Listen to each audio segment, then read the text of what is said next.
Manu Boudroa, CEO y fundador de Velo. La tesis era construyamos un producto que sea una billetera digital. Nació como una forma para poder vivir en cripto todos los días. Servimos a gente que no es necesariamente del mundo cripto, a señoras de 80 años hasta chicos de 13. Te abre la posibilidad de hacer cosas que de otra manera sería totalmente imposible. Como poder ser JP Morgan sin tener que ser JP Morgan. Siempre fui el que hacía las cosas más locas y me equivocaba. Tiene que ver más con volverte una persona ingobernable. No nos tomamos feriados. ¿Por qué? Te permite estar trabajando cuando tu competencia está comiéndose un asado. Y eso le sacás mucha ventaja. Velo está en 11 países. ¿Cuántos usuarios tienen? Hoy tenemos 3.4 millones de usuarios. Una startup es como una Ferrari. Puede ir muy rápido. Ahora, la Ferrari que te compraste, ¿tiene los frenos de Ferrari o tiene frenos de fitito? Casi más nos fundimos por crecimiento. Empezar a detectar cuáles son esos inversores con los cuales yo tengo que empezar a armar una relación y no sea una cita de Tinder. Yo conocí Bitcoin a $11. Compré a $80. Pero lo vendí al mes cuando llegó a 1.000 para pagarme la reforma de mi casa. ¿Cuál fue la mejor inversión de tu vida? Haber tenido a la mujer que tengo. No podría haber hecho todo lo que hice sin que nos hayamos permitido hacer eso. En las buenas, en las malas. Emprender es muy jodido. Lo más importante de la guita es aprovecharla. Ser el más rico del cementerio es una pelotudez. La guita hay que usarla. La Guita Podcast. El tiempo bien invertido. Presenta este episodio Alaria, ecosistema de oportunidades de inversión. Acompaña este episodio Unicred.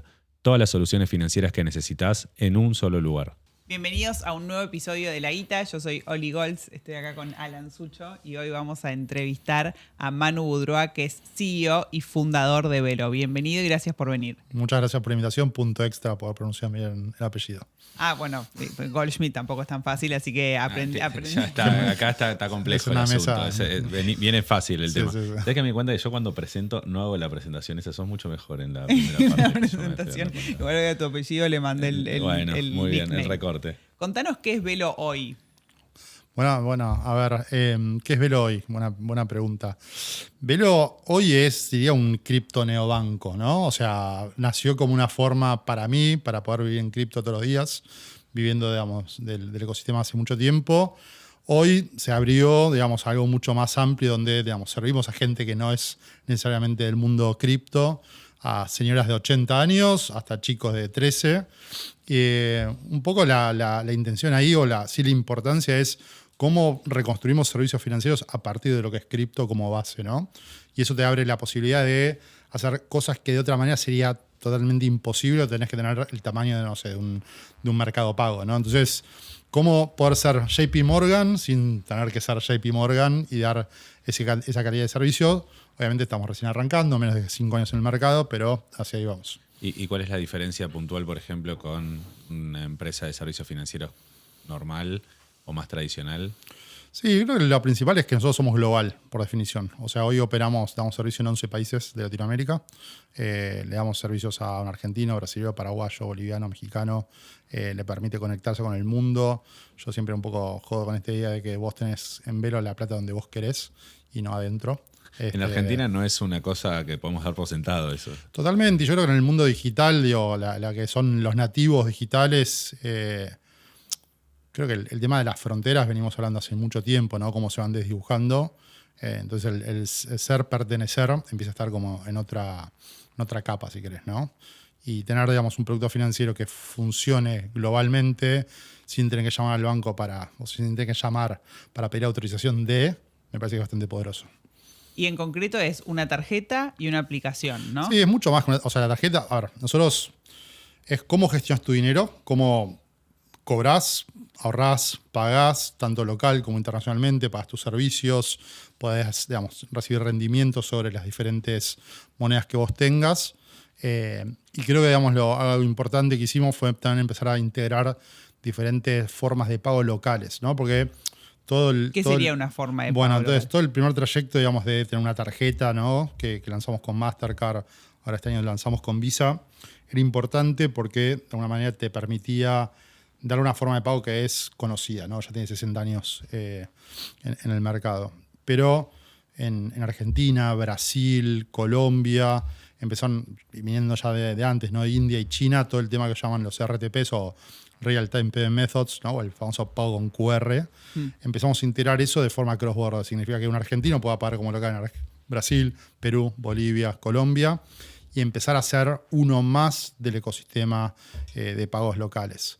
¿Por qué? Porque es mucho más rápido, porque no tiene, digamos, costo, porque no tiene costo para el comercio. Entonces empezás, yo digo, no es que no estás adoptando un nuevo medio de pago, estás creando un nuevo mercado, digamos, por definición. Entonces es un poco la idea. Empezar a jugar como local te acerca mucho más, digamos, a... Ahora, vos cuando viajás, lo mejor que te puede pasar es tener a alguien local que te lleve a esos lugares que de otra manera no llegarías, ¿no? Entonces, pensemos lo mismo un poco con el dinero, ¿no? Eso para nosotros es bastante importante. ¿Y cómo sería con el dinero? Como una pregunta. Donde vos quieras, cuando vos quieras y en la moneda que quieras, me parece. Que esa es un poco la traducción, ¿no? De que te puedas ir y tomarte un tinto ahí perdón, tinto en Bogotá. El tinto es el café, ¿no? Digamos, también puede ser un tinto, ¿no? Claro, pero déjame tomar un tinto también. También en Mendoza, ¿no? Entonces viene un brasileño y va a poder pagar literalmente con QR, digamos, en pesos, tomarse un Malbec, o te vas a Bogotá y pagás con el medio de pago local y tomarte un cafecito ahí en la calle, ¿no? Que en general, si vos pensás, sobre todo lo que son los comercios más de periféricos, por así decirlo, ¿no? Las grandes cadenas, etcétera, y no te van a poder cobrar con tarjeta porque no aceptan, ¿viste? O es efectivo o muerte. Y creo que justamente los RTPs, digamos, en el caso de Pix en Brasil fue paradigmático. En Argentina bastante, vos ves, tipo pago con alias, QR, digo, es muy masivo, mucho más masivo que los pagos con tarjeta, ¿no? Ya, tremendo. Y una consultita más en esa línea, pero la adopción en los distintos países de esta tecnología, o ¿a qué le atribuís que en los países tipo Argentina, Brasil, Colombia, esto funcione más, o si funciona más que en otro lado del mundo? También lo pongo como signo de pregunta. Sí, política pública diría. O sea, hay una cuestión regulatoria que lo inicia o lo lleva adelante el gobierno, en general el Banco Central.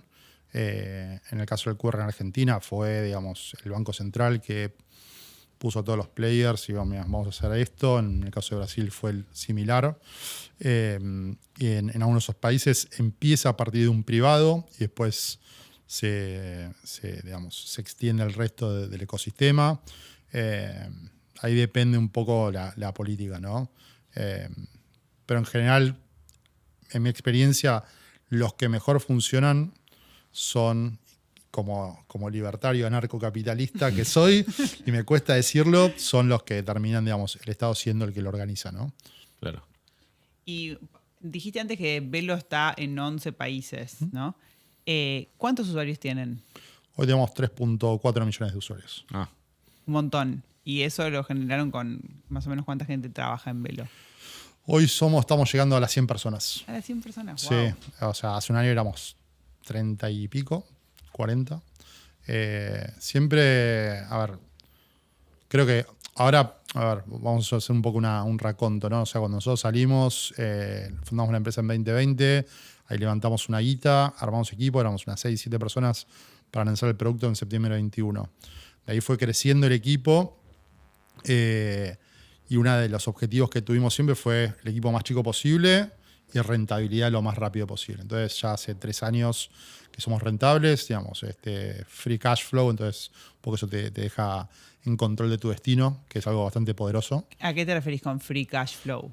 Todos los meses generas caja, digamos, siendo una startup que está creciendo, claro, digamos, 2-3x al año, es, creo, un hito bastante importante también. Como para el que nos esté viendo y nunca supo este dato, hay muchas startups que arrancan y durante muchos años pierden dinero hasta que pasan a ser rentables, lo que está contando. Sí, son decisiones estratégicas en el sentido de que nosotros levantamos guita en 2020. ¿Qué levantaron? ¿Una serie A? Una pre-seed en 2020. ¿De cuánto? De $420,000. Después Sí. un seed round en 2022. ¿De cuánto? De 3.8 millones. Y ahí el mercado se cerró. Se cerró significa que, digamos, en Estados Unidos tenía una tasa de la Fed de 0 y pasó, creo que a 5% en cuestión de meses. Eso hizo que, digamos, los inversores pasen de, digamos, a ajustar su apetito a riesgo de invertir en startups y fondos para maximizar, digamos, un rendimiento, a decir, mira, pongo el dinero en un título del Tesoro americano que tiene 0 riesgo, me paga el 5% anual, estoy tranquilo. Eso obviamente para el mundo startup es muy nocivo porque te seca la plaza. Nosotros vimos eso y dijimos, bueno, ok, vamos a proceder en consecuencia, entendiendo de que nunca más vamos a levantar plata. Claro. Y así fue. Y así fue. Y de hecho, acabamos de cerrar una Serie A, pero estuvimos los últimos 3 años tratando de levantar una Serie A. Definitivamente no es lo mismo la Pre-Seed que la Seed que la A, y seguramente la B va a ser mucho más desafiante. Pero también, digamos, entra en juego, bueno, todo el tema de las tasas, entra en juego la industria. En un momento un VC me dice, no tenés suficiente EA en tu compañía. Digamos, como, digamos, uno, digamos... ¿Esto fue en este año o hace No, cuánto? eso fue hace 2 años atrás, ponele. Pero, no tenés digamos, suficiente inteligencia artificial dentro de la empresa. claro, ¿eso te como dijo? dentro de la narrativa, tipo, si tu empresa no es nativo AI, como que había No mucho... estás de moda. No estás de moda. Eso es lo que te estaba diciendo. Lisa y llanamente, lo dijiste vos, no lo dije yo. Y hay mucho de FOMO driven, ¿no? En el mundo VC. FOMO es Fear of Missing Out, ¿no? Ese miedo a quedarte afuera. Y muchas veces los fondos sí tienen como una tesis de inversión que, bueno, es como decía Groucho Marx, ¿no? Estos son mis principios, pero si no te gustan tengo otros y hay algo de eso, ¿no? Entonces, entendiendo que había todo un caldo de cultivo donde decíamos iba a ser muy, muy difícil levantar guita, era como decir, ok, redoblemos en crecimiento de forma rentable y eso terminó haciendo que tengamos una empresa muy sólida, que tiene hoy rango infinito, digamos. ¿Y eso siempre es una opción para vos? Vos tomaste la decisión estratégica de ser rentable de corto plazo. Todos los emprendedores se encuentran con la disyuntiva de decir, che, crezco más rápido, voy mucho más a fondo, pero cedo la rentabilidad. ¿Existe ese punto de decisión o hay casos que no? Es una buena pregunta. Quizás porque, digamos, tengo un par de canas más y caminaste un poco más la ruta. O sea, una startup es como una Ferrari. Decís, ¿cuán rápido que ir? Digamos, y puede ir muy rápido. Ahora, la Ferrari que te compraste, ¿tiene los frenos de Ferrari o tiene frenos de Fitito? ¿No? ¿Y a qué velocidad vas a agarrar la curva? ¿No? Entonces, hay un montón, digamos, es como jugar al ajedrez en 64 dimensiones esto, ¿no? Entonces, hay como segundas, terceras y cuartas derivadas de lo que puede ser un negocio, el contexto, factores exógenos o endógenos, y todo eso tenés que meterlo en una cacerola y hacer el mejor guiso posible. En retrospectiva, si hubiésemos acelerado crecimiento, que de hecho nosotros casi más nos fundimos por crecimiento. Digo, te tiro ahí un... ¿Cómo un fue chip. eso? Y 2022, digamos, lanzamos la tarjeta. Empezamos en esta... horrible guerra de cashbacks con el resto de billeteras.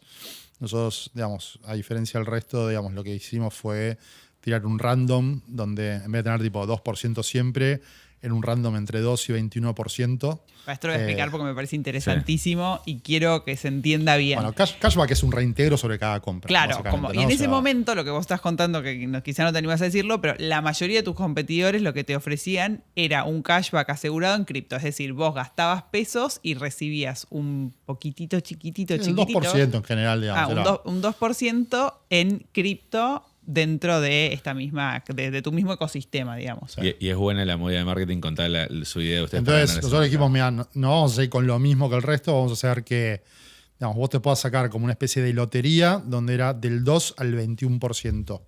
Pero random, ¿no? O sea, había una distribución entonces beta. Vos cargabas nafta o pagabas el supermercado con la tarjeta de Velo y te podía devolver el 2% o hasta el 21% en cripto. Era algún número aleatorio entre esos dos. Exactamente.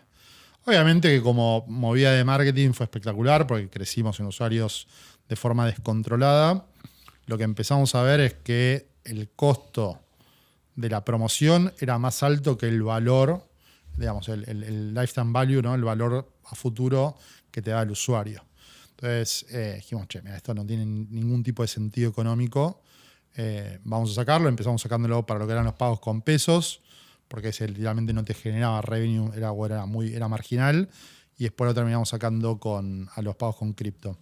¿Qué pasaba? Veníamos creciendo realmente muchísimo y lo que nos pasó fue que son esas cosas de inexperta también. Digamos, la tarjeta, digamos, tiene un revolving, ¿no? Tiene una especie de volumen. Tienes que ir como adelantando capital de todo lo que vas procesando. Y en un momento, digamos, era tanto capital, era más capital del que teníamos nosotros. Claro. Entonces, nos íbamos a fundir básicamente por crecimiento. Dijimos, está buenísimo crecer, pero ¿a qué costo? ¿No? Si la empresa, digo, deja de existir, digamos, no tenía sentido. Y fue una medida contraintuitiva, si querés, que nos permitió pasar de quedarnos 3 meses de caja a en 6 meses ser rentables y empezar a hacer otras cosas que de otra manera no hubiese sido posible, ¿no? Y ahora vamos a ir a todas esas canas que fuiste peinando, porque está bueno conocer toda la historia tuya, pero son conceptos muy interesantes porque a veces contrapuestos contra lo que te pide el inversor genuino de startups o, no sé, ego. pasa...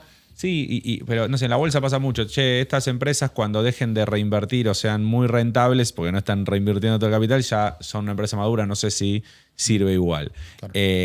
Y un poco lo que le exigen a las startups es a crecer, crecer, crecer, crecer. ¿Qué tan bien ves que está eso? Y visto en retrospectiva, digo, en tu caso fue así, pero capaz más para un concepto general del emprendedurismo y de cómo hacerlo o de qué exigirle a tus inversiones. Sí, la primera pregunta en todo caso es si tu empresa es plausible ser invertida por un VC, ¿no? O sea, hay como esa primera pregunta. Nuevamente, Venture Capital van a invertir en empresas que le van a devolver su fondo. Te van a poner, digamos, un fondo N, levanta $50 millones, te va a invertir $1 millón a vos para que por lo menos esa inversión en tu empresa le devuelva a ellos $50 millones. Pero ¿qué pasa? Levantaron 50 e invirtieron en 50 empresas. Significa que hay 49 que quebraron. Claro. 40 que quebraron, 5 que están ahí, son buenas pymes, 4 que son muy buenas pymes y una que fue la que la sacó del estadio. En Latinoamérica incluso son pocas las startups que fueron como outliers. Digamos, todos te dicen la única fue Nubank. La única.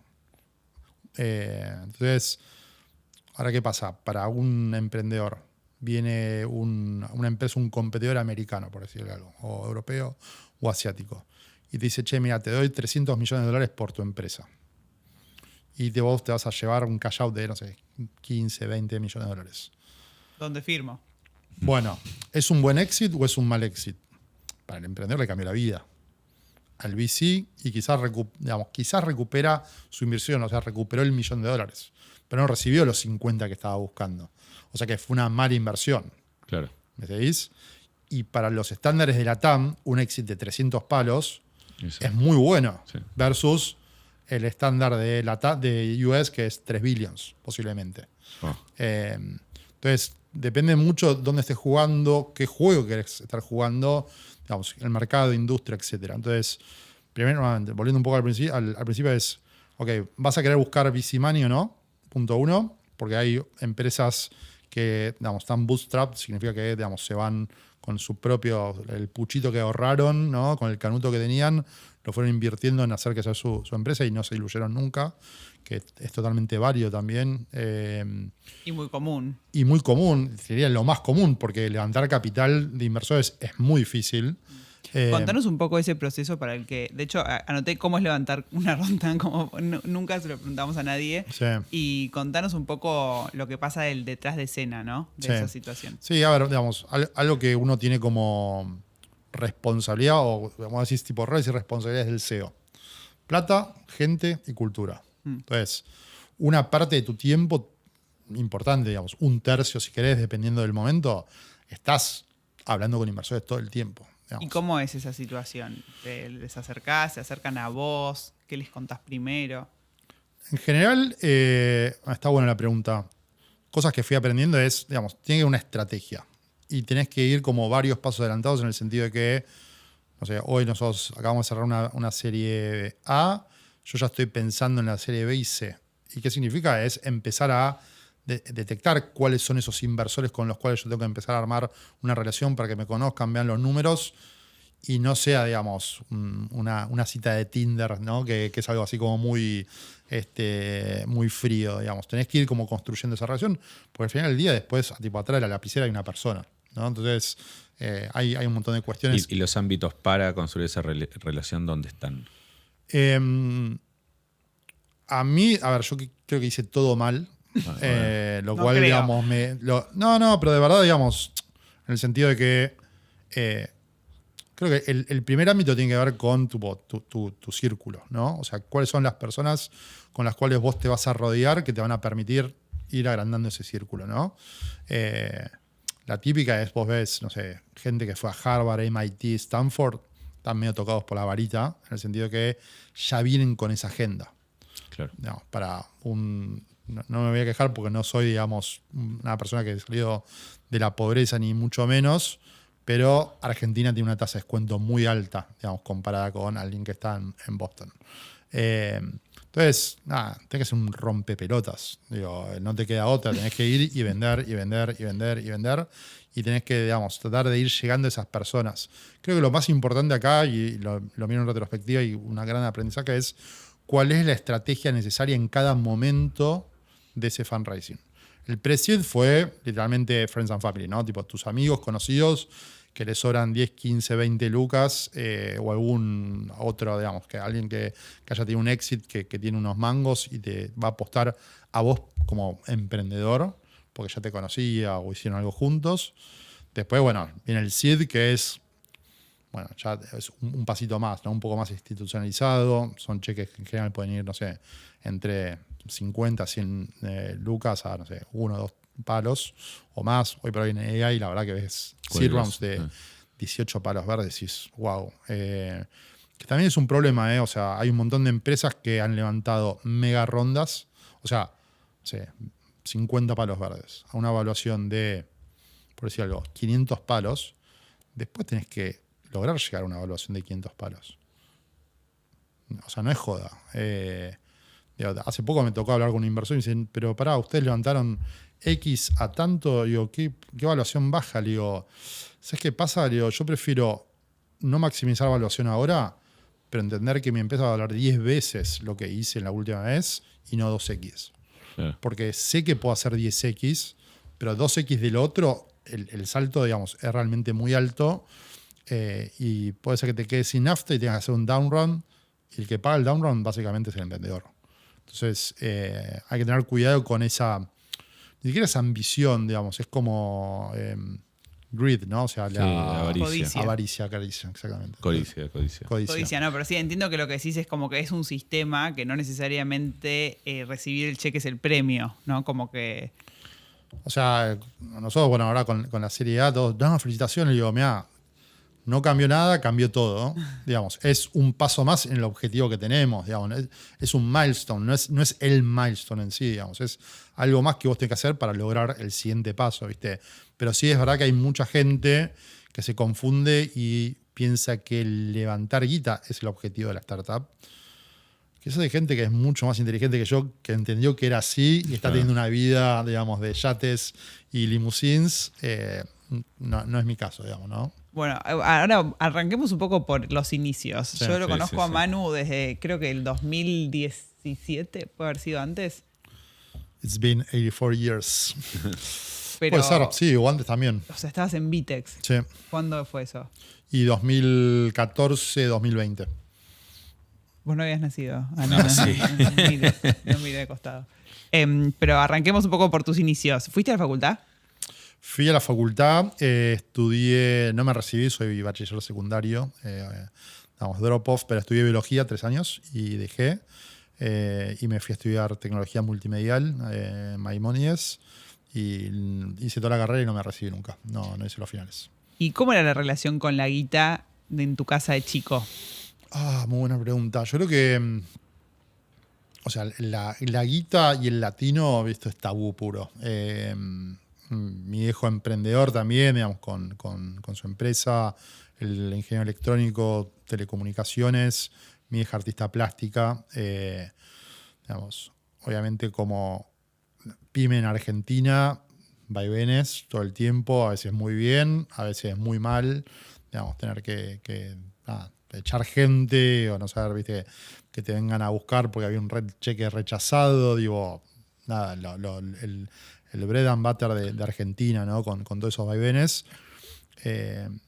¿Era una casa emprendedora, Sí, empresaria? 100%. Y creo que, digamos, como cualquier persona que viene de clase media, digamos, sabés que a veces, digo, hay vacas gordas, a veces hay vacas flacas.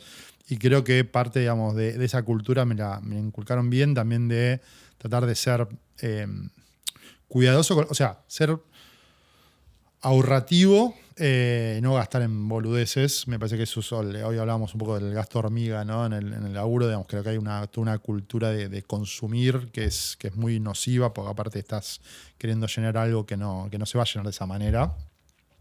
Pero sí, digamos, esta pulsión de tener mi propia empresa. Eso fue algo que me amé de mi viejo, que se lo agradezco un montón también, de ver lo que llega a las 9 de la noche, de laburar, viste, cosas por el estilo, y mi hija a las puteadas, pero sabía que era por un bien común, mi hijo viajando y la aspiracional también del viaje.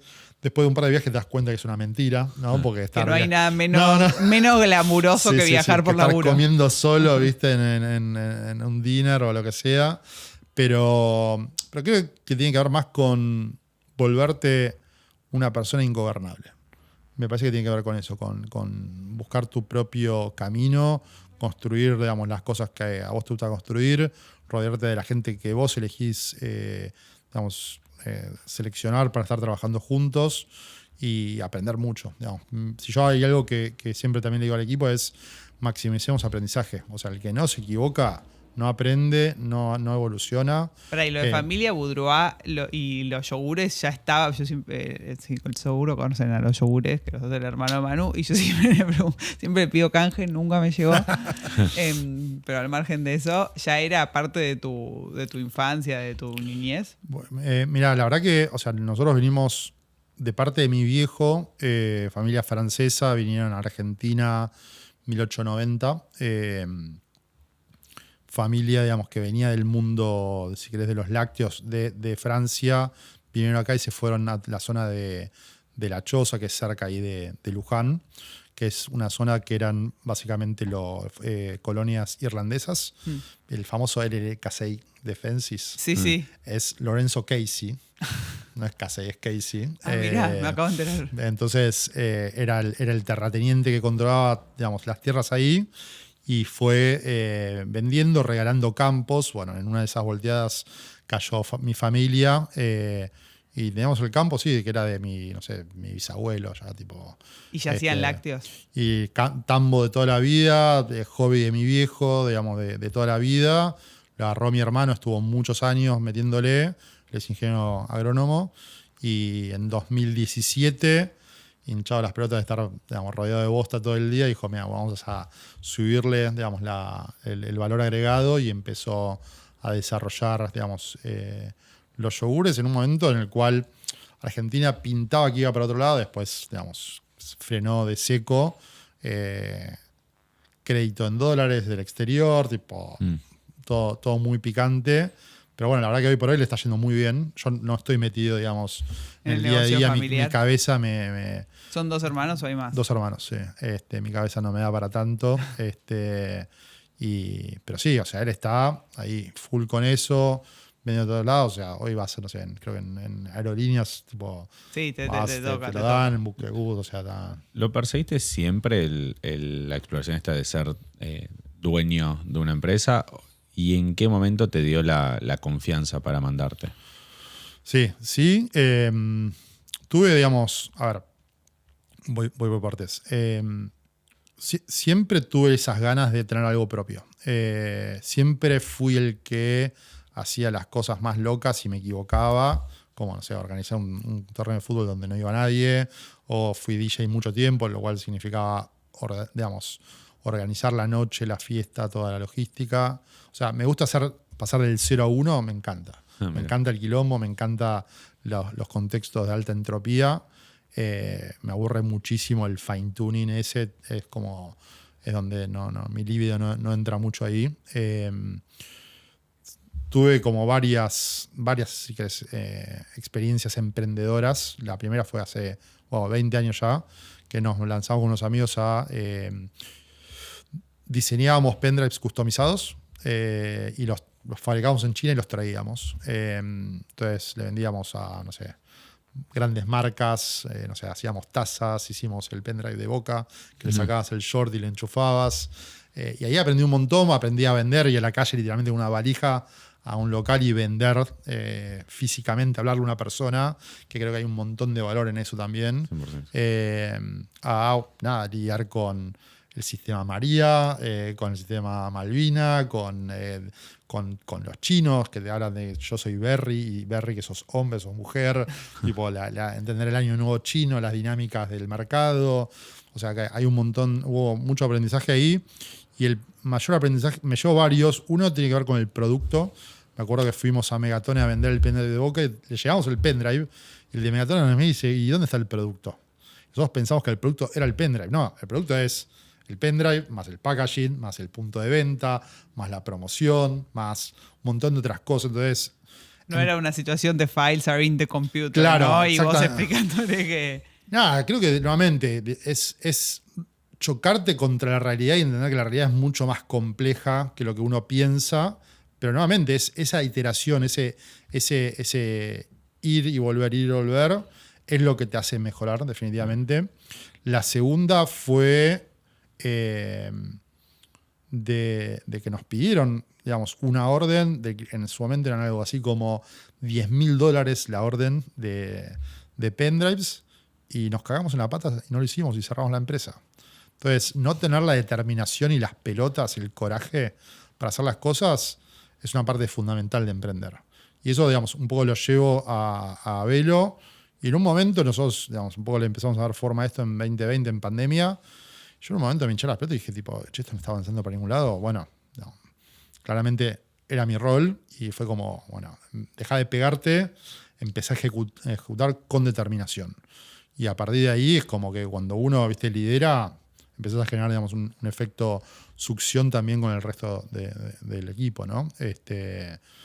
Y creo que si vos no tenés como mentalizado en cuál es la dirección, cómo, cuándo, etcétera, y no te vas a terminar de mover nunca, ¿no? De los pendrives, ¿cómo seguimos hasta Velo? Pendrives, ahí justo yo estaba trabajando en el Centro Metropolitano de Diseño. ¿Qué edad tenías? O sea, estaba en la facultad y de eso que tenía 25 años más o menos. De ahí lo mantuve un tiempo, me fui a una agencia de publicidad, de ahí me fui a Accenture, tuve 5 años, que ese fue un momento raro, porque yo tenía muchos amigos que venían del mundo corpo y el aspiracional de colegio privado era ir a una corpo. Era tipo, che, el emprender en tu momento, o sea, cuando éramos más jóvenes, no era tan como hoy, tan aspiracional. Yo tenía amigos que emprendían y los acompañaba, pero era un poquito más ajeno.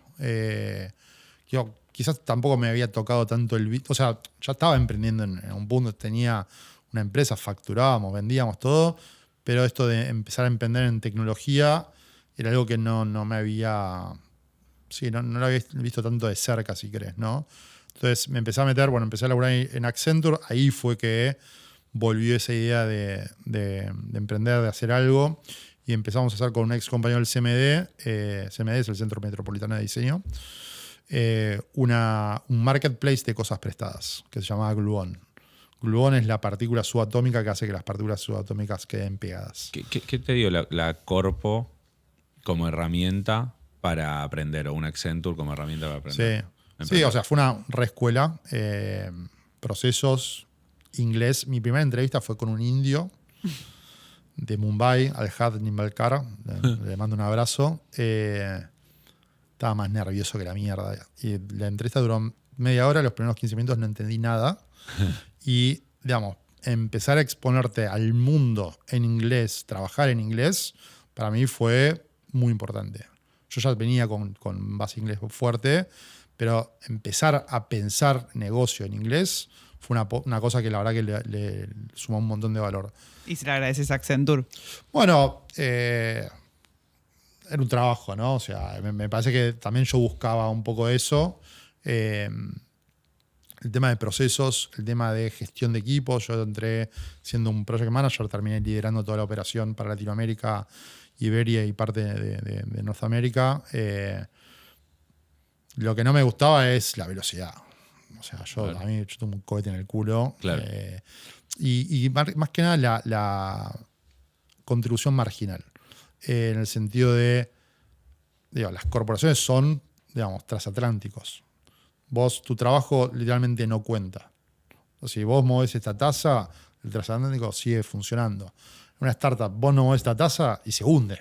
¿Entendés? Y a mí me apasiona mucho más eso de realmente ver el impacto de lo que yo veo. Por ejemplo, el viernes pasado estuve dando una charla en Austral con todos chicos de 19 años, me quería matar. Y era... ¿Cuántos años tenés, Manu? No se pregunta eso. 44. Y ellos, el aspiracional es una startup, no es la corpo. Es que cambió mucho. Cambió muchísimo. Y yo le decía, mira, la verdad que incluso nos pasa un poco en chiste, en verdad, es, che, me voy a hacer una MBA. No, andate a una startup. O sea, lo que vas a aprender en 2 meses de laburar una startup es lo que vas a aprender, digamos, en 2 años de una MBA. Lo que te da el MBA es la red de contactos, no es tanto el conocimiento, ¿no? Y 80 viajes, todos mis Sí. amigos que se dieron 10 vueltas alrededor del mundo. Bueno, en el MBA. entonces, claro, es como una especie de vacación que viene con agenda, ¿no? Ojo, que está buenísimo igual. Sí, es un sistema. O sea, Sí, está- sí. ¿Y qué más saqué de ahí? No, después yo creo que también esto, digamos, un poco de cómo, viste, empezar a pensar de forma un poco más política algunas cosas, tener que lidiar con gente que es tipo, che, sos el número 2 de Procter & Gamble. Bueno, ¿cómo le hablas a esa persona, no? Tema de venta, no sé, hay varias cuestiones. Y después Accenture. Y emprender. Ah, de ahí Y- fue. Sí, o sea, empezamos a armar Gluon, te diría. Perdón, ya estábamos en Lugón. 2000. O sea, yo me metí en cripto en 2012. O sea, los últimos 2 años de Accenture estaba laborando en corpo y emprendiendo al mismo tiempo. Sí. Y 2014 ya full con Vitex. Está bien esa parte, o sea, digo, voy a emprender. Está bien no soltar el trabajo hasta un determinado punto del emprendedurismo o de tu proyecto, o sos de los que dicen, che, lanzate igual de una y cómo tomar esa decisión, que siento que hay mucha gente capaz. Es muy difícil y es muy personal. Muy personal. Yo tenía la suerte que, digamos, en ese momento te diría que casi que me mantenía mi mujer. ¿Qué hace tu mujer? Mi mujer es de formación arquitecta, ya hace varios años es artista plástica. ¿Como tu mamá? Como mi... No la tires así. Freud no te cobra va. por esta. Pero es difícil, ¿viste? La verdad que, a ver, creo que en retrospectiva lo importante es tirarte a la pileta. Digamos, ese sería como el consejo. Ahora, me parece que está bueno como tenerlo consensuado, sobre todo si tienes una familia, y medido. ¿Ya tenías hijos?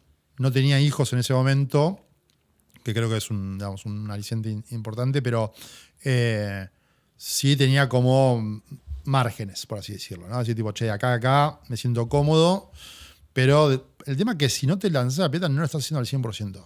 Tenés tu cabeza, tu líbido puesto en otra cosa, que es básicamente lo que te paga las cuentas.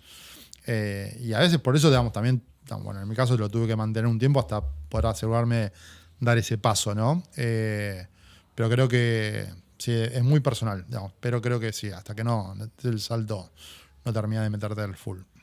Me gustó eso que decías, porque me llevo esta idea también de qué importante es exponerte a lo que te incomoda y no tener miedo a que no te trabe ponerte nervioso por no saber hablar inglés, que no te trabe el miedo a lo grande, porque digo, no te animaste con $10.000, pero hoy Tether te pone 14 palos verdes o fue lead investor en esa serie A y vas con toda, contrataste más gente, lo hiciste, lo agarraste.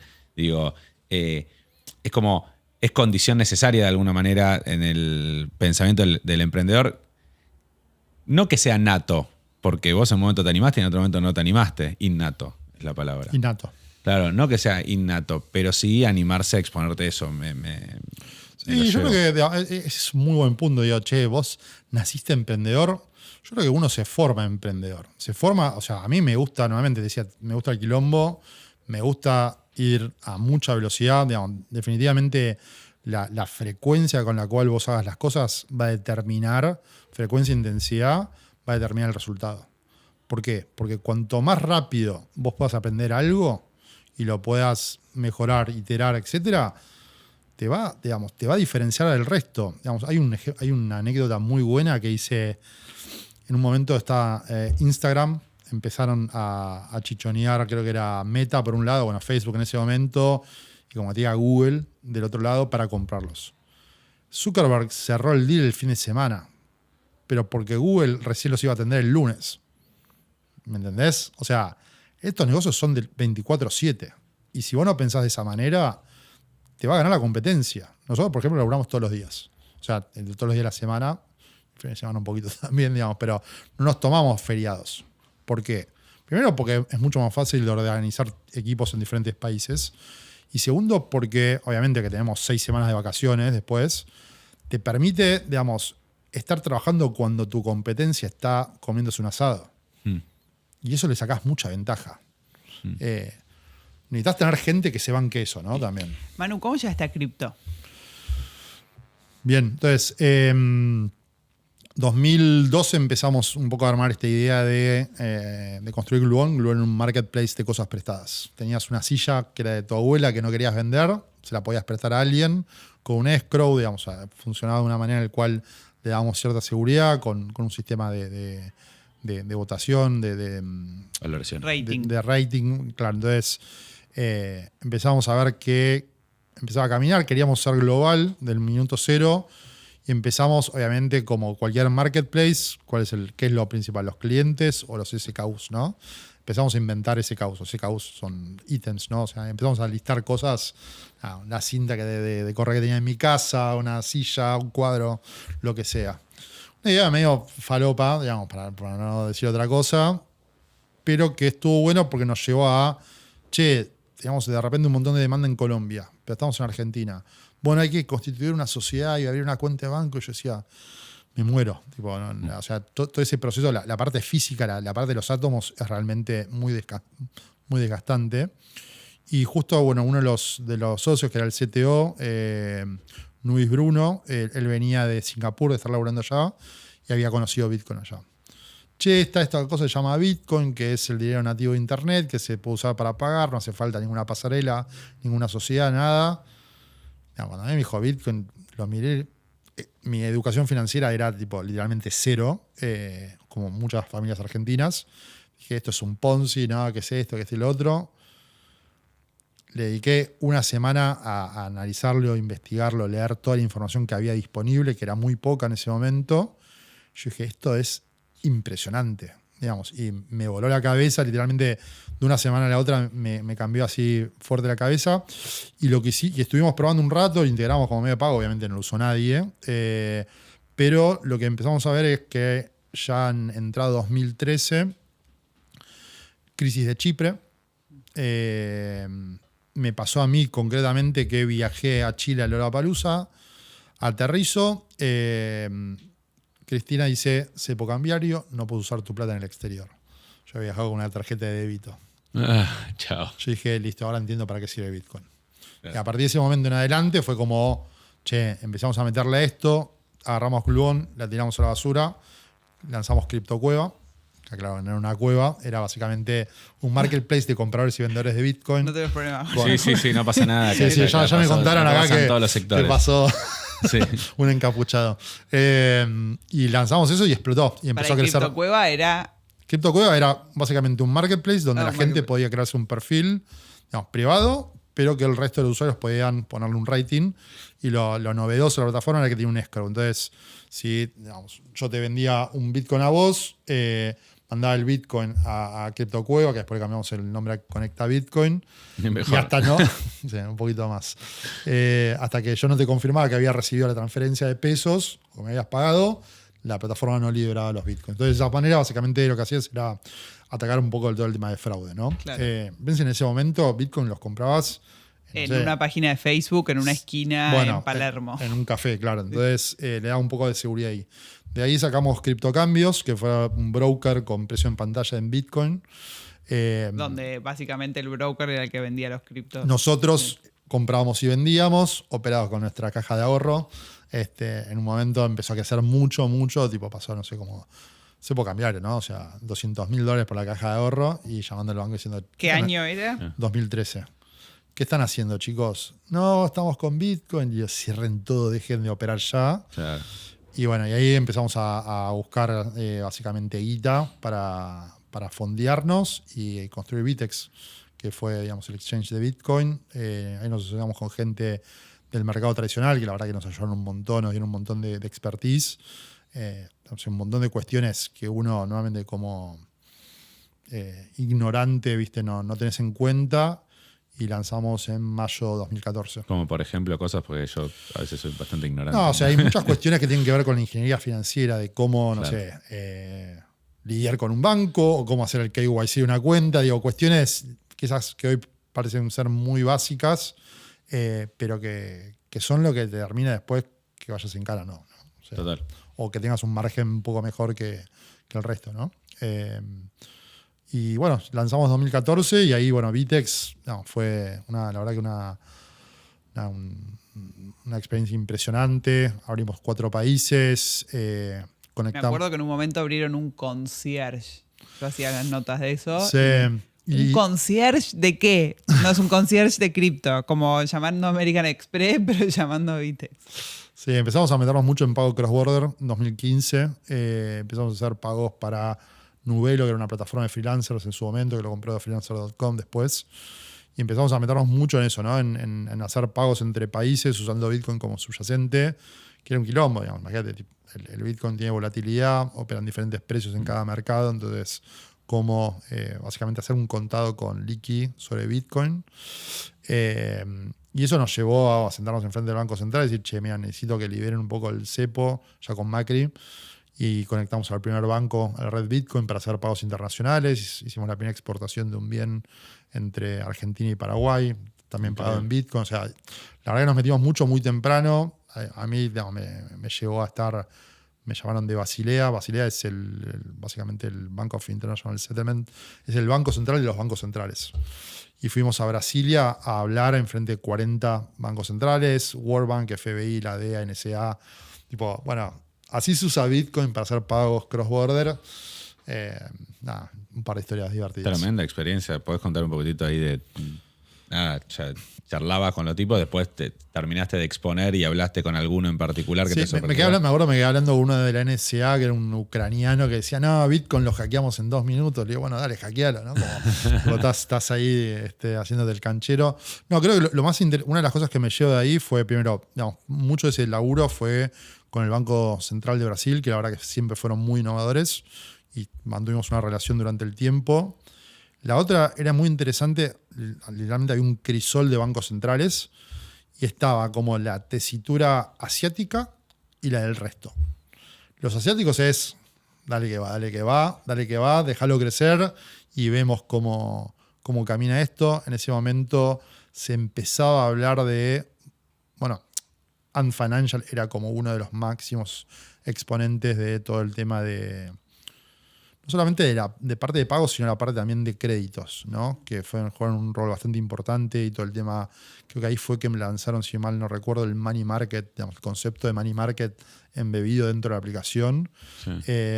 Y tenías bancos centrales, sobre todo latinoamericanos, diciendo, no, porque los problemas sistémicos y esto, y, tipo, dejá innovar. Los japoneses, tipo, y los coreanos, dale que va. Eso fue como una visión bastante interesante de también cuál es el apetito a riesgo que tiene cada país, ¿no? Y cómo ve la innovación y cuántas barreras le ponen la innovación. Yo siempre digo que la innovación es como el agua. Digo, va a encontrar su camino. Vos que la vas a aprovechar o vas a querer hacer represas, viste, que tapen todo, eventualmente el agua, va a pasar por arriba. Entonces, tiene que ver básicamente con Caraz, ¿no? El mundo. Y entre Bitex y Velo, ¿cómo fue ese? Bueno, yo salgo de Bitex final de 2019, principio del 2020, ya hago, digamos, un exit. Dije, bueno, me voy a tomar 3 meses. O sea, ese éxito es, ¿vos se lo vendiste a un tercero o No, a tus a los socios, sí. ¿Por qué? Yo venía desde 2000, a ver, muy desde el principio de Vitex, yo lo que veía por la propia experiencia era que me había costado mucho meterme en cripto. Porque no tenía el expertise, el background, lo que sea. Y dije, estamos construyendo un exchange de Bitcoin para que mi vieja entre a Bitcoin. Y era como, no va a pasar nunca en la vida.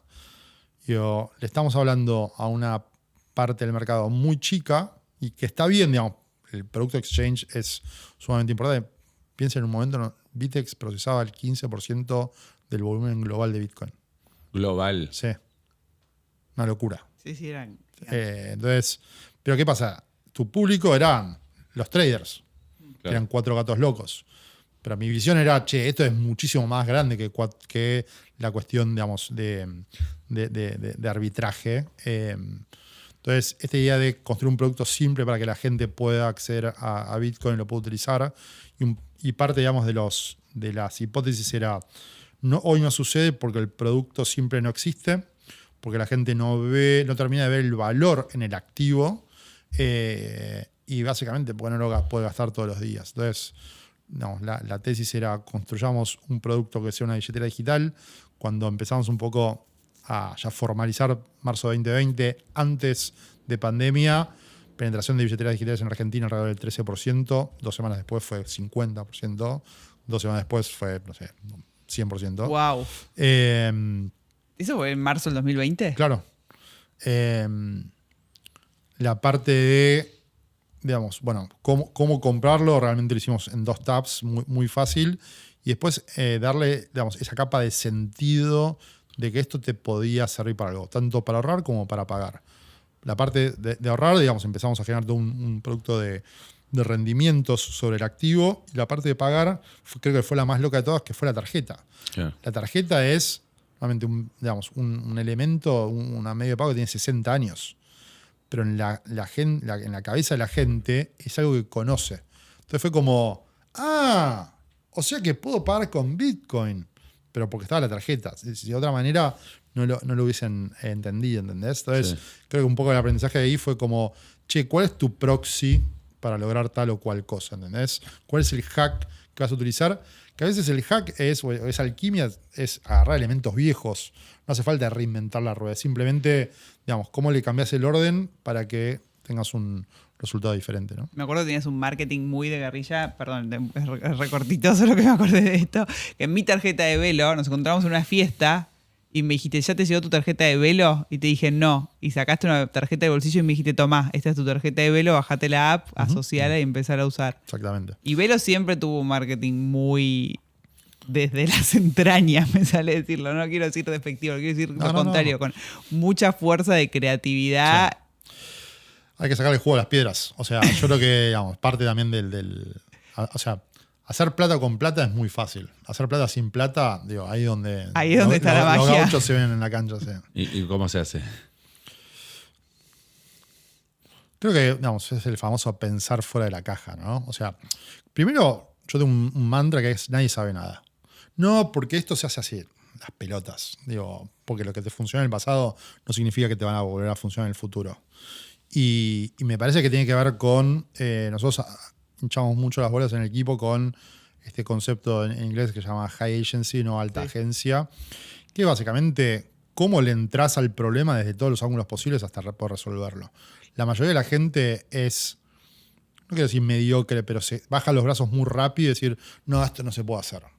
Porque tu cerebro funciona en modo ahorro de energía constantemente por cómo funcionan las neuronas y siempre va a buscar, digamos, la solución más fácil. Y a veces la mejor solución es la más larga, ¿entendés? Y me parece que, digamos, eso fue una constante, experimentar muchísimo de la forma más rigurosa y científica posible, que a veces no nos sale, pero, digamos, nada, es eso. Y probar y digamos, ir.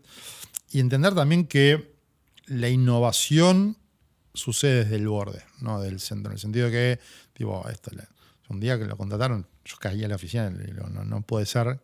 Contrataron al gordo ventilador. Digamos, y vos pensás, tipo, guita, gordo ventilador, tipo, no va. Y tipo, no, son unos genios. Tipo, y eso habla, ¿no? El otro día metimos un camión en River, que después nos cayó una carta de documento, digamos, pero no importa, generás efectos, digamos, en los cuales están hablando de vos. No es simplemente una publicidad estática en una calle, es, digamos, eventos presenciables, por así decirlo, ¿no? En un mundo en el cual está lleno de... ¿Estás muy metido vos en esa parte? A mí me gusta romper las pelotas un poco. Yo tiro ideas, no ejecuto. No ejecuto. Y te iba a preguntar otra cosa. Yo ¿Cómo gana? soy más el que empuja a que seamos mucho más agresivos y pensemos de forma mucho más ambiciosa. No soy el que está ejecutando. ¿Cómo gana guita Velo? Buena pregunta, no sé. No, a ver, de gana guita, digamos, hoy Velo es principalmente un producto transaccional, donde ganás por lo que es el intercambio de monedas, el pago de servicios, tarjeta, ese tipo de cuestiones. Tenemos una... ¿Pero por el pago de servicios ganás algo? Bueno, a ver, como todo negocio, digamos, en un supermercado vos ganás diferentes cosas por cada ítem que vendés. Cada ítem, digamos, te da más o menos. Los grandes, si querés, como grupos, es intercambio de monedas, toda la parte, digamos, de rendimiento, si querés, de las monedas. Nosotros el año pasado compramos una empresa que era Num Finance, que la rebrandeamos a Twin Finance. Emitimos 8 monedas stablecoins locales, un poco entendiendo que hay una nueva tendencia en lo que son justamente el tema de monedas locales tokenizadas. Y después toda la parte de cross-border payments también es una parte muy importante, ¿no? O sea, tanto de cómo un freelancer cobra la guita de Estados Unidos o de Europa, o cómo hace un pago, no sé, en Bolivia, en Brasil, Perú, etc. Pero ahí ganás porque cobrás. En general es por el spread del tipo de cambio, ¿no? Claro. Termina siendo básicamente un spread, sí. Y yo me quedé con dos. Tengo 3 consultas en realidad que van medio liadas. Pero la primera, no me quedó claro la parte de la salida de Vitex del todo. O sea, si fue que no le viste más la beta y quisiste salir o cómo. Sí, no es que le viera meta. O sea, Vitex era una empresa rentable, una empresa que estaba creciendo, digo, en varios países. Tenía que ver más con el propósito de personal, ¿viste? ¿Dónde querés desarrollarte? Y fue una decisión dura. Yo creo que cuando uno empieza a querer buscar otra cosa, empezás también a no estar del todo cómodo donde estás. Y no es una decisión fácil. Aparte eran muchos años. No, con los chicos re bien. De hecho, estoy trabajando ¿Estás hablando de tu ex o de la empresa? De hecho, estábamos ahora, digamos, empecé a trabajar de vuelta, digamos, llamé a uno de mis ex socios para que me dé una mano con unas cosas. Así que nada, pero fue, digamos, la verdad que me llevó muchos buenos recuerdos y creo que se hicieron muy buenas cosas. Parte del aprendizaje creo que tuvo que ver con tener una visión estratégica mucho más ambiciosa y ejecutar más rápido. Perdón, ¿Vitex sigue funcionando? No, Vitex lo compró Huobi después de que yo me fui. Lo adquirió y bueno, nada, o sea, lo Absorbió. lo absorbió. ¿Con qué ganaste más guita? ¿Bitcoin, el exit o Velo? No, con Bitcoin. Que es increíble. El que entró en 2013 la vio. Yo conocí, No seas así, la yo vio cono- porque yo- la yo vio, cono- la vio. no, hay bueno, mucha pero gente que la pará, vio pará. y vendió. Tal cual. Yo Total. conocí Bitcoin a $11. No compré a $11. Compré a $80. Qué cagada, che. Y lo vendí. Pero lo vendí al mes cuando llegó a 1000 para pagarme, me acuerdo, la reforma de mi casa. Y hacía un 10x en un mes. Digo, está Sí, sólido. sí. Después me quise matar, ¿no? Pero bueno, nada. Después fui ahí, digamos, comprando durante el tiempo. Pero justo ayer hablábamos ahí con un amigo. Para mí lo más importante de la guita es aprovecharla. O sea, si no... O sea, ser el más rico del cementerio es una pelotudez. Poder darte gusto, comprarte algo que te gusta, hacer un viaje con tu familia. O sea, la guita hay que usarla. O sea... ¿Qué me decís de lo mismo pero del tiempo? Porque capaz, digo, en este post de emprender, de hacer, me imagino la dificultad del equilibrio con el resto de tu vida. Sí, preguntar a mi mujer. Mira, Paul Graham dice que ser padre fue lo que le permitió ser mucho más eficiente en la gestión de su tiempo, porque tenía que estar en todos lados, pero aparte también tenés una familia y hijos y todo. No sé si soy el mejor, digamos, representante del buen uso del tiempo, sinceramente. O sea, ¿En qué sentido? no, o sea, que laburo muchas horas, digamos, post, digamos, tema, digamos, de cuidarte, de tener un tiempo incluso para vos mismo, digamos. Siempre fui como muy desordenado en ese sentido. A mí lo que me pasa es que cuando hago algo voy a fondo y le dedico muchas horas y eso significa estar sin ver a tu mujer, a tu hija, viajando mucho. Se habla mucho del work-life balance, que es una mentira. Digo, no existe. No existe. Yo creo que cuando vos tenés algo que te apasiona, digamos, no te alcanza el tiempo. Entonces, yo creo que ahí, digamos, y está bien, digo, y es entender también que son etapas. Por ejemplo, me pasó, digamos, una discusión, esto va a ser muy políticamente incorrecto, pero lo voy a decir así en inglés, me chupa un huevo. Es que para mí, digamos, cuando planeamos tener familia, yo le dije a mi mujer, mira, yo quiero que mi hija tenga la educación que vos y yo tuve de chicos, que fue que, digamos, estaba mi vieja o su vieja cuidándonos, en su caso su vieja, en mi caso mi vieja cuidándonos y no laburaban, ¿entendés? Y estaban ahí. Y eso, hoy por hoy, digamos, hay muchas familias que no la aceptan y creo que mucho de la caída en natalidad viene de eso. Que, ojo, estoy a favor. La propuesta era vos quedate cuidando a los chicos, claro, y yo laburar. Exactamente. Entonces, yo creo que no sé si... Perdón, dale, termina. No, lo que quiero decir es que, ojo, yo estoy recontra a favor de que la mujer, digamos, tenga su posición en el mundo y pueda desarrollarse, pero creo que lo que le da la mujer a un hijo en los primeros años no se lo da nadie. ¿Entendés? Entonces, fue una apuesta, decir, che, mirá, y no digo que ahora sigo vuelta ni en pedo, porque la verdad que yo sigo laburando mucho más y estoy mucho menos en casa, pero fue una buena apuesta porque creamos un humano amoroso, inteligente, que valora las cosas reales. Y creo que ninguno de los dos estamos, digamos, sobre todo ella, que fue la que se sacrificó más, está, digamos, digamos, se arrepiente, ¿no?, de eso. Está increíble eso. Y hay un punto también con esto del work balance y lo que sea, que creo que está bueno, que también es entender qué es lo que uno está eligiendo de fondo. Uh-huh. O sea, el equilibrio lo tenés mientras vos estés eligiendo lo que querés hacer, y si lo que querés hacer es trabajar más y dormir menos, hacer lo que sea, es una decisión. Mientras siga siendo decisión tuya, capaz, en realidad estás en ese equilibrio. El equilibrio lo arma un poco cada uno. Sí, también tiene que ver con, o sea, cuál es la vida que querés tener. Sobre todo, cuál es la post-vida que querés tener. Digamos, hay unos gráficos que muestran como la vida del emprendedor, y quizás es mucho más lento, pero el upside después termina siendo realmente mucho más grande que haber trabajado 35 años en una corpo. El tema yo lo vi no con mi viejo, digamos, pero con amigos, con padres de amigos que tuvieron ese rat race de corpo y de repente a los 50 años los rajaron a mierda. ¿Y qué haces? O sea, no sos dueño. La jubilación en Argentina está bárbara. Bueno, ese es otro Ponzi, si quieren podemos hablar de temas, varios temas así. Pero creo que, digamos, nuevamente, lo que a mí me daba, y ojo, puede salir mal también, ¿no? A ver, Velo estuvo a punto de fundir en un momento. Y ¿cuándo? Quizás ¿Cuándo fue, perdón? 2023, hace 3 años. Por lo del crecimiento que nos contaste. Claro, entonces, te puede salir mal, ¿no? Entonces, digamos, los negocios, creo que eso es importante también, ¿no? Como, no puedes echar gente, tipo, está mal, no, tipo, echar gente y contratar gente es lo justo y necesario que un negocio tiene. Digamos, pero bueno, digamos, ¿cuál es tu feature preferida de Velo?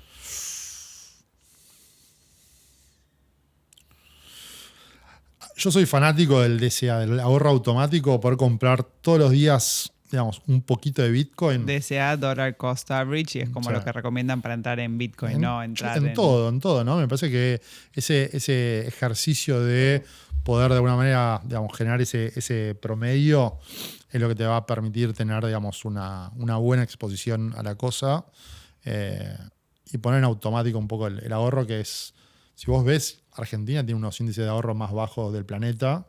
Y creo que, a ver, yo no creo que el ahorro sea la base de la riqueza.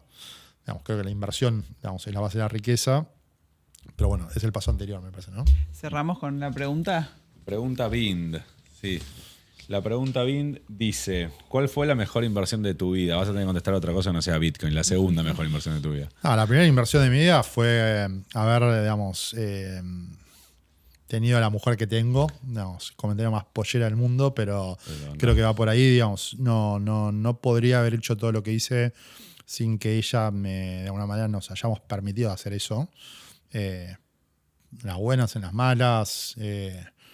Emprender es muy jodido. Digo, emprender, tener una pyme, una corpo, digo, crear es jodido.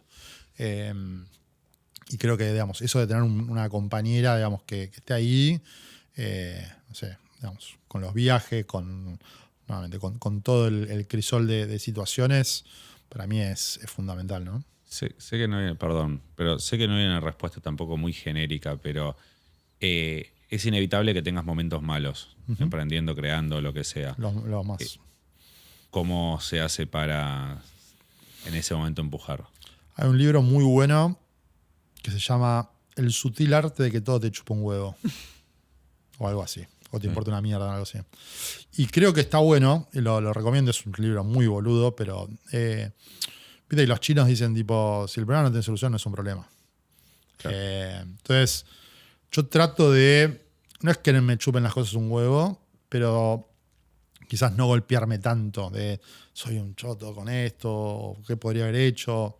No, miremos para adelante, digamos, porque realmente no tenés que vivir del pasado. Me parece que hay mucha gente, digamos, que la pasa muy mal justamente porque están anclados en el pasado y no pueden evolucionar. Entonces, ¿qué aprendí? ¿Cómo pasemos la página? Vamos para adelante y hagamos algo nuevo, diferente y mejor. Bueno, Perfecto. Tremendo, la verdad que increíble, aprendí un montón. Esto para esta entrevista para cualquier emprendedor del otro lado, te juro que son oro de gente hablando crudamente de sus experiencias, de lo que vivió y con algo sabe, ¿no? Y con la capacidad de mostrar de que aprendió muchísimo. Exactamente. Así que gracias de verdad. Gracias por la invitación. Muchas gracias, Manu, por haber venido. Gracias. Gracias. Aplauso para Manu. Genio total. Que de otras cosas.